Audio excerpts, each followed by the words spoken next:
জঙ্গলে এক টুনি পাখি তার চার কন্যা টুনটুন, টুকি, খুকি, টিংটিংকে নিয়ে বাস করত।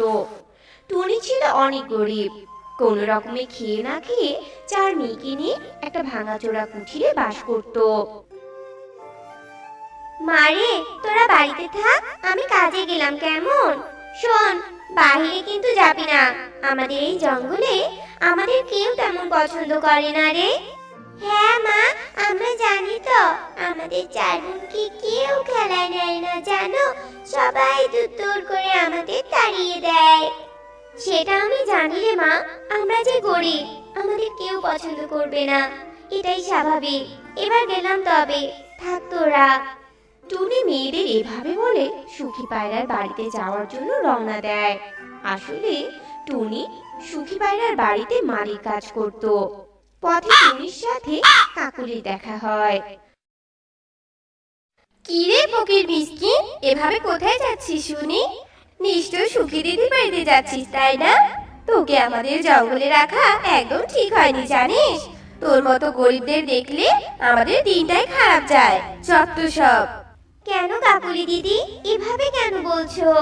তুমিও পাখির জাত, আমিও পাখির জাত, তাহলে তোমাদের দিন খারাপ যাবে কেন?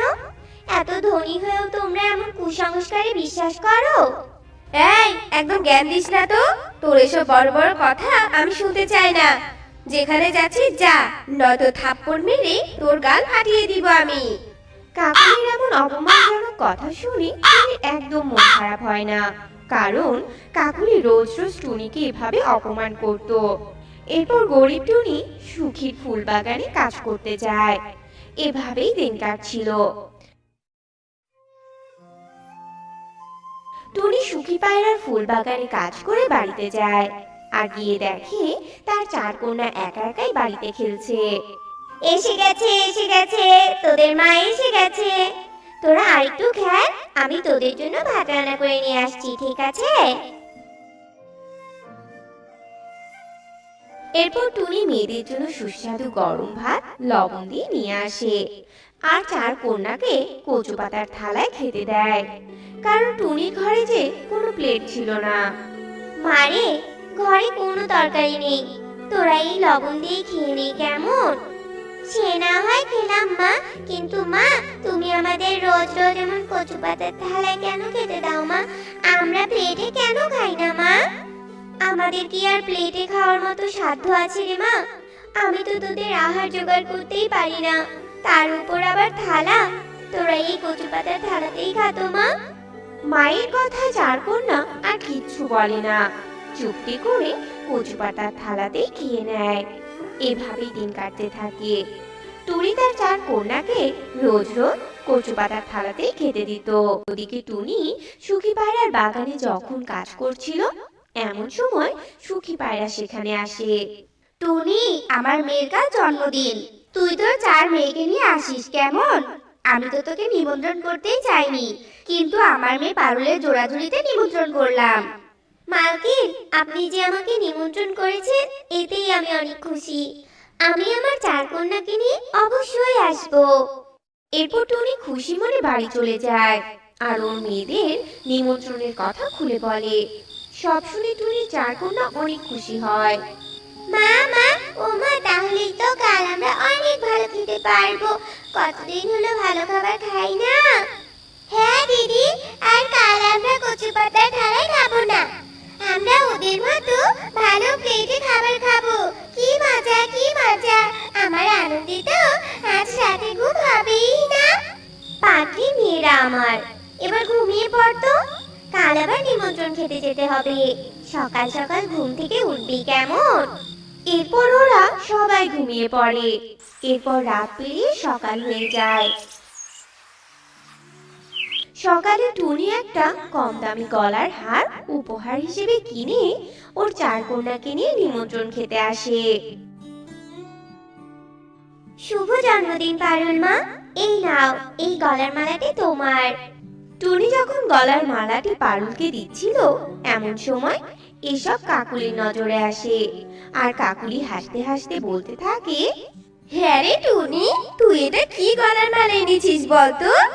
এমন সস্তা মালা তো সুখী দিদির বাড়ির কাজের মেয়েরা পরে না ছি। হ্যাঁ গো সুখী দিদি, তুমি কোন রুচিতে এই টুনিকে নিমন্ত্রণ করেছো শুনি? আর বলো না কাকুলি দিদি, আমার মেয়ে পারুলের জেদে নিমন্ত্রণ করেছি। আর বাদ দাও তো ওই টুনির কথা, চলো আমরা কেক কাটি।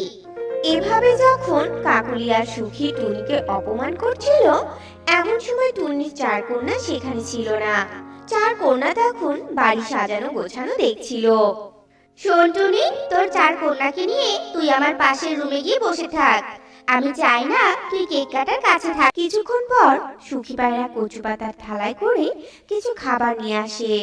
টুনি, তোর মেয়েদের নিয়ে এই খাবারগুলো তাড়াতাড়ি খেয়ে এখান থেকে চলে যা তো। টুনি খাবারগুলোর দিকে তাকিয়ে দেখে সবগুলো খাবার ছিল এঁটো খাবার। সুখী মাসি, তুমি এগুলো আমাদের এঁটো খাবার কেন দিয়েছো? আর এমন কচু পাতার থালায় কেন? আমাদের প্লেটে দিবে না? নিমন্ত্রণ করে খেতে দিয়েছি, এটাই তোদের ভাগ্য, বুঝেছিস? আমার প্লেট চাস? তোরা যে প্লেটে খাবি সেই প্লেট আবার ব্যবহার করা যাবে নাকি? হ্যাঁ বলতো, চুপচাপ খেয়ে নে। থাক মাসি, আর অপমান করতে হবে না, আমরা চলে যাচ্ছি। চলো মা, তোমার চার কন্যা আর তোমার অপমান সহ্য করতে পারছি না। এরপর তারা বাড়িতে চলে যায় আর সামান্য ভর্তা ভাত রান্না করে কচু পাতার থালায় খেতে বসে। এমন সময় একটা বৃদ্ধা সেখানে আসে। মারে, তোরা তো খাবার খেতে বসেছিস, আমাকে একটু খেতে দে, আমি যে না খেয়ে আছি। বৃদ্ধার কথা শুনে টুনির অনেক মায়া হয়, আর টুনি নিজে না খেয়ে নিজের ভাগের খাবারটা বৃদ্ধাকে খেতে দেয়।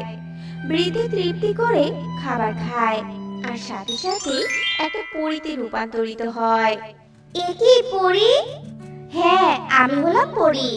আমি বৃদ্ধা সেজে তোমাদের মন পরীক্ষা করছিলাম।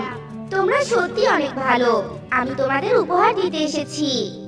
এরপর পরী জাদু করে 4টি সোনার থালা নিয়ে আসে আর চার কন্যাকে উপহার দেয়, আর তার সাথে অনেকগুলো সোনার মোহর দেয়। চার কন্যা, তোমরা এখন থেকে এই সোনার থালায় খাবে। আর টুনি, তুমি এই সোনার মোহর দিয়ে সুখে দিন কাটাবে। তোমাদের আর কেউ অপমান করবে না, তোমরাও আজ থেকে ধনী। তোমাকে অনেক ধন্যবাদ পরি।